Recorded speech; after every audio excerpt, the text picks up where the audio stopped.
You know what this is.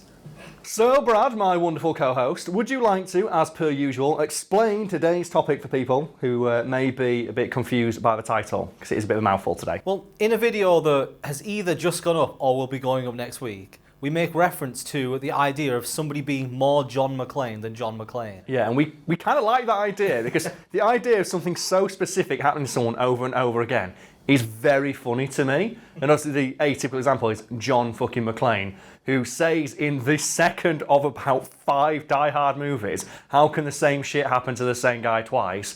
And then the same shit happens in like 4 more times after that. The thing with John McClane is the second one is coincidence, obviously.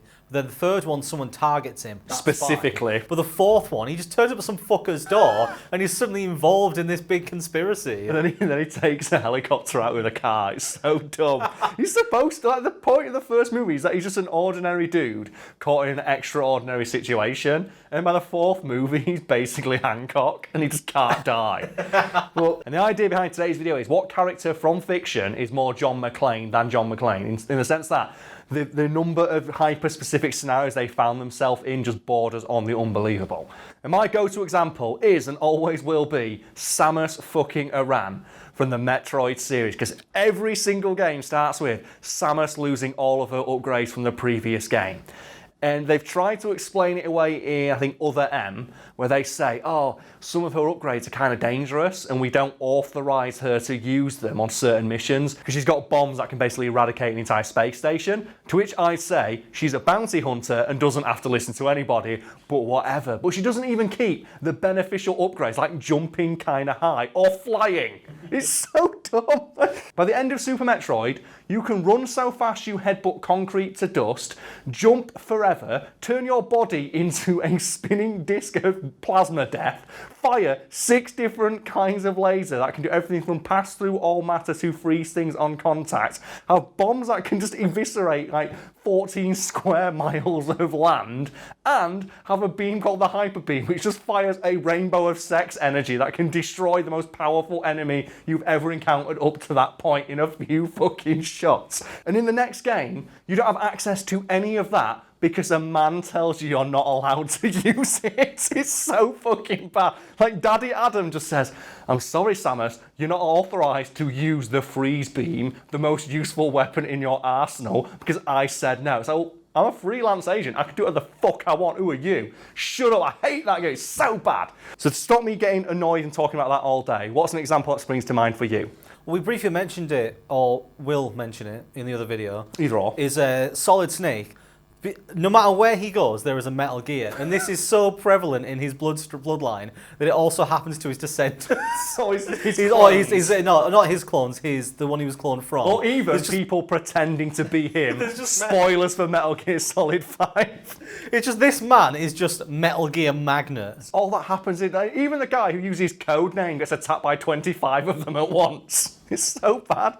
Like, in that series, like, you got Raiden. Right. Like, you know, like, he uses the code name Snake for a bit, gets attacked by 25 rays, gets turned into a robot, and then in Revengeance, the game where he's like a super cool cyborg robot, like, there's something really specific that keeps happening to him throughout that entire game, and it is, people keep nearly hitting him in the chin.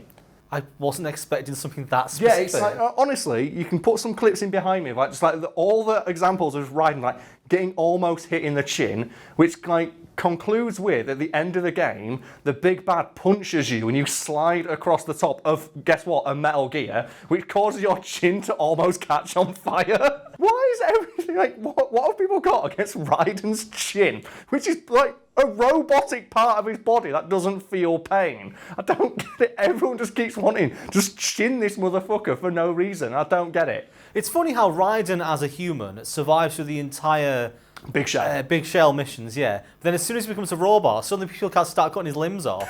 Poor guy. He loses his arm twice in that series, and he's so nonchalant about it. He says, not again, when it happens to him in Revengeance. He just looks at his arm and goes, oh, not again.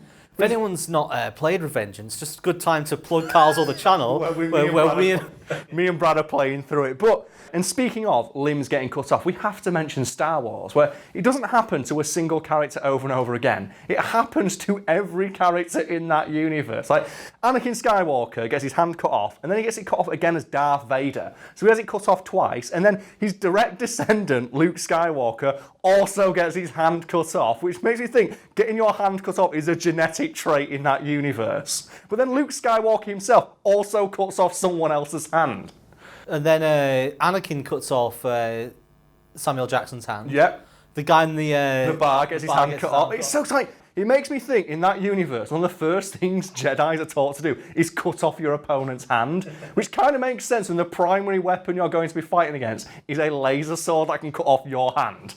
And it makes me wonder if all lessons in, like, the Jedi Temple taught by Yoda are just go for the wrists. Every move, it's like Krav Maga, only instead of ending with a punch to the balls, it's just a slash to the wrists. There is probably a Sith somewhere in that universe who just he's like Grievous, but he collects hands. Just still clutching onto the lightsabers he tore off them. I want to see a Jedi get their hand cut off, but then use the Force to hold the lightsaber in front of their stump and fight as if they still had a hand. That would be actually really fucking cool. Yeah. And it's such a unique, cool, interesting idea. I bet we'll never see it in a Star Wars movie. Let's move away from Star Wars, though, and zero in on a specific character who can't seem to catch a fucking break. Well, I'm thinking of someone who can catch a break. I'm on about Finch. Oh yeah, from American Pie. American Pie Finch. Who inexplicably, in every movie he's in, the universe will just align itself so he can fuck his best mate's mum. Well, they're not really friends, are they? I think though, when you fuck someone's mum, you become friends by default. You have the friends, Your dad. your friend's brothers or his dad. Either way, those guys are close. But every single film, maybe the first one, they're in his house, that's fine. But Stifler's mum just turns up. She just keeps arriving and then coming. I can think of an even more specific one. And it's the guys who shout the word MILF as Finch's fucking Stifler's mum, because they inexplicably always just so happen to see him doing it. It's so weird. I don't think that's coincidence. I think they're hunting for MILF fuckers. They just follow Stifler's mum everywhere. And even again, in that universe, you have Eugene Levy's character, Jim's dad, who's in all of the side movies that no one gives a fuck about. So whenever some poor kid's trying to get laid, he's right there. To give him advice, we've talked about it before, he invented the Naked Mile and the Book of Love, while he also fucks Stifler's mom. It's like Jim's dad. He's like the Nick Fury of the American Pie cinematic universe. He's in every movie, just doling out advice and bringing together the team and fucking all the chicks. That'd have been a great end credit scene if Jim gets back home and turns on the lights and his dad's just stood there in a suit with an eye patch. I'm here to talk to you about the American Pie initiative. It's like we need to find more MILFs to fuck. Oh my god. Right, so another unfortunate person in this regard, Rick O'Connell. Rick O'Connell. Is it Rick O'Connell or Rick O'Connor? I thought it was Connell. You know what? Brendan Fraser from the Mummy movies. Brendan Fraser. This is specific. Wherever he goes, he always gets attacked by mummies, whether or not mummies exist in that society's culture, or are prevalent in it. So he goes to Egypt and finds a mummy. That's fair enough. Then the second movie, he finds if the same fucking mummy comes back from the dead to fight him again. In the third movie, he goes to China to see his son and gets attacked by, you guessed it, another fucking mummy. There's even a TV show where he continues to fight more mummies. But this his bad luck extends to movies that don't even exist. Because there is a fourth, unmade, The Mummy movie that all of the actors were signed on to appear in, including Brendan Fraser, because the idea was it was going to be a passing of the torch to that kid in the third one with no charisma, where they go to a Mayan temple, and guess what happens? They get attacked by mummies again, the lead mummy being played by Antonio Banderas. And instead of that, we got the Tom Cruise one, so fuck it. I know I briefly mentioned him will mention him, I don't know when it's going up, in the other one where we mentioned this, Nathan Drake. And in that one, we mention how no matter where he goes or what he tries to do, things will collapse and explode around him. All the time, yeah, yes. If he hangs on a ledge, that ledge will snap. I would never want to see, if Nathan Drake walked into an IKEA, it would be fucking, just carnage. No, if you walked into IKEA, all the furniture would be placed in very specific places for a gunfight. Oh, mate, So, Nathan Drake, though, I'm pretty sure every single one of the games, he will go out looking for an ancient civilization with some lost treasure. And he'll find the civilization, which you think will be abandoned, but it'll be either inhabited raided by zombies or by military men or by other people that live there, and he'll find out the thing he's looking for is actually dangerous, and he should leave it there, but not before some bad guy opens it, gets killed by it, and he ends up fighting the secondary antagonist. It's similar to Lara Croft, isn't it? Who we discussed it in another video, has like inexplicably encountered every mythical creature known to exist and then shot it in the face. It's like she rediscovered dinosaurs in one game, and then a dragon in another game, and then in another game some mummies, and then vampires, I think. It's like, oh my god.